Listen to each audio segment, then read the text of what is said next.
Hi all, this is Friday evening. ഞാൻ എപ്പോഴും ചെയ്യുന്ന കാര്യമാണ് I count my blessings, not my problems.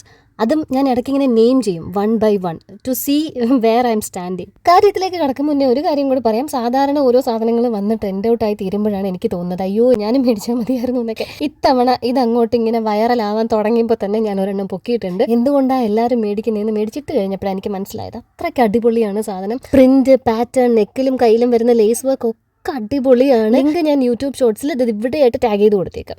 നമ്മുടെ ട്രിപ്പിൻ്റെയും ആനുവൽ ഒക്കെ ഇടയിലായിട്ട് ഞാൻ കൗണ്ട് ചെയ്യാൻ വിട്ടുപോയൊരു ബ്ലെസ്സിങ് ആണ് ഞാൻ ഇന്ന് കൗണ്ട് ചെയ്യുന്നത്.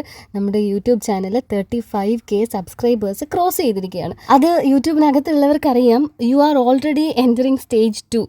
നമ്മുടെ channel is moving beyond the rising creators stage. അപ്പോൾ ഇന്ന് വൈകുന്നേരം ഞങ്ങൾ എല്ലാവരും കൂടെ ഒന്ന് കൂടാന്ന് കരുതി. എല്ലാവരും വന്നിട്ട് 6 മണിക്ക് ഇറങ്ങി ലൈറ്റ് ഹൗസിൽ പോകണമെന്നൊക്കെ ആയിരുന്നു പ്ലാൻ. പക്ഷേ ഞങ്ങൾക്ക് ഇന്ന് പറയാനും പറഞ്ഞ് ചിരിക്കാനും ഒരുപാട് കാര്യങ്ങളുണ്ടായിരുന്നു.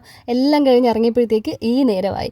കേക്കൊക്കെ നമ്മൾ ഓൾറെഡി അറേഞ്ച് ചെയ്തിട്ടുണ്ടായിരുന്നു. ഓൾ സ്പൈസസിലേക്കാണ് വന്നത്. അനീജാച്ചനും അനുചേച്ചി, അജുചേട്ടൻ, അച്ചുചേട്ടൻ എല്ലാവരും എടുക്കുന്നതൊക്കെ ഉണ്ടായിരുന്നു കേട്ടോ. എനിക്കാണെങ്കിൽ ഞാൻ എന്തിനാ കരഞ്ഞ് തുടങ്ങിയെന്ന് എനിക്ക് സത്യം പറഞ്ഞാൽ അറിയത്തില്ല. എന്തോ ഞാൻ ആദ്യത്തെ ഈ ഒരു ചാനൽ 1000 സബ്സ്ക്രൈബേഴ്സ് എത്തിയാലല്ലേ നമുക്ക് മോണിറ്റൈസേഷനുള്ള എലിജിബിലിറ്റി കിട്ടത്തുള്ളൂ. ആ ഒരു ദിവസം ഞാൻ രണ്ട് ടീംസിനോടാണ് പറഞ്ഞത്, ഒന്ന് 1000 എത്തിക്കണമെന്ന്, ഒന്ന് സി ഡയമണ്ട്സിനോടും പിന്നെ എൻ്റെ FMNCയിലെ ഫ്രണ്ട്സ് ഗ്രൂപ്പിനോടും. അന്ന് ആ 2 കൂട്ടരും കൂടെ അത് 1050 എത്തിച്ചു, മോണിറ്റൈസ്ഡും ആയി. പിന്നെ അവിടെ നിന്ന് ഇങ്ങോട്ട് എനിക്ക് ഓരോ ലൈഫിൽ ഇങ്ങനെ അയ്യോ ഇതെന്താ ഇപ്പം ഇങ്ങനെ സംഭവിച്ചതെന്ന് ഞാൻ ചിന്തിക്കുന്നിടത്ത് നിന്ന് പെട്ടെന്ന് എൻ്റെ സബ്സ്ക്രൈബർ കൗണ്ടങ്ങ് കൂടും. പെട്ടെന്ന് 5 ആയി, 5 എന്ന് 25 ആയി, 25 എന്ന് 35 ആയി. എനിക്കറിയത്തില്ല ഞാൻ ആരുടെടുത്തൊക്കെയാണ് ഞാൻ നന്ദി പറയേണ്ടതെന്ന് എനിക്കറിയത്തില്ല. പിന്നെ ഞാൻ ഒരു കാര്യം പറയാം കേട്ടോ, നമ്മൾ സക്സസ്സിലേക്കാണ് മൂവ് ചെയ്യുന്നതെന്നുള്ളതിൻ്റെ ഏറ്റവും വലിയ സൈനാണ് നിങ്ങളുടെ ലൈഫിൽ നിന്ന് the wrong people will be moving out for all the right reasons. നമ്മൾ പ്രത്യേകിച്ച് ഒന്നും ചെയ്യണമെന്നില്ല.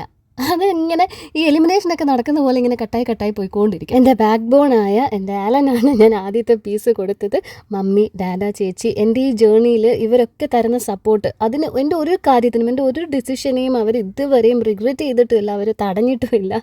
അവരൊക്കെ ഞാൻ മിസ് ചെയ്തു. ഡാഡൻ്റെ എക്സാമൊക്കെ ആയതുകൊണ്ട്. പിന്നെ ഈ ഒരു ഫോൺ എടുക്കുന്ന സമയത്ത് ഞാൻ ഫസ്റ്റ് ചേച്ചിനെയാണ് വിളിക്കുന്നത്. ചേച്ചി ഓഫറിൽ ഫോൺ കിടക്കുന്നു, ചേച്ചി അപ്പം തന്നെ ക്യാഷ് അയച്ചു തന്നു. പിന്നെ എനിക്ക് ഇന്നൊരു മെയിൽ വന്നു ഫ്ലിപ്കാർട്ടിൻ്റേത്. എൻ്റെ ഒരു പർട്ടിക്കുലർ വീഡിയോ അവർക്ക് അതിന് ആക്സസ് വേണം, അത് പ്രൊമോട്ട് ചെയ്യാൻ, അത് ആഡായിട്ട് റൺ ചെയ്യാനെന്നൊക്കെ പറഞ്ഞിട്ട് ഞാൻ ക്രിയേറ്റ് ചെയ്യുന്ന കോണ്ടൻറ്റ് കൊമേഴ്ഷ്യൽ എക്കോസിസ്റ്റത്തിലേക്ക് കയറുന്നു എന്നുള്ളതിൻ്റെ സൈനാണത്. എൻ്റെ കൂടെ നിൽക്കുന്ന എൻ്റെ എല്ലാ സബ്സ്ക്രൈബേഴ്സിനും ഒരുപാട് നന്ദി.